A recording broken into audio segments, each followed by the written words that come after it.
Joe Biden shocked the world the other day by calling for prosecution of, quote, arsonists and anarchists. But what seems to be a normal and rational thing, even from Joe Biden, has had Democrats and leftists freak out at the very notion of condemning the civil unrest.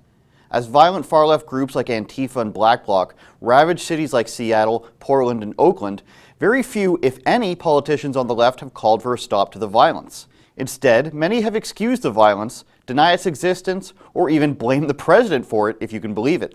In his full statement, Biden says, "When President Obama and I were in office, we protected federal property." Of course, he manages to claim Trump has turned Homeland Security into a private militia, which of course makes no sense since it's taxpayer funded, but he also said the following: "Peaceful protesters should be protected and arsonists and anarchists should be prosecuted." This is apparently shocking to some journalists. Chris Hayes of MSNBC says, "Anarchist is not some free-floating category of criminal. It's perfectly legal to be an anarchist, as protected by the First Amendment, and it's gross violation of the spirit of liberty to imply otherwise. People's ideology do not make them criminals."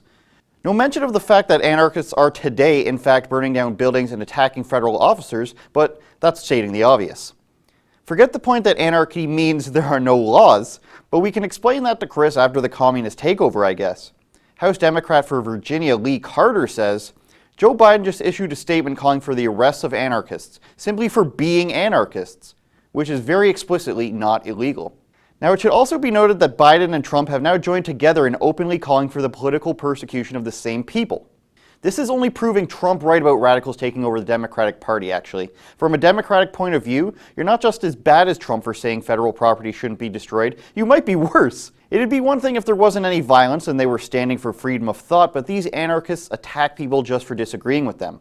This shows that Biden and DNC Inc. are worried that the violence is going to result in Trump getting more votes, which of course it will. They've allowed this to happen in their cities for months now, and as the election nears, they seem to be getting scared. Don't worry, Democrats and MSNBC. New York City Antifa is on your side, and we all know that's always a good endorsement to have. Clown World?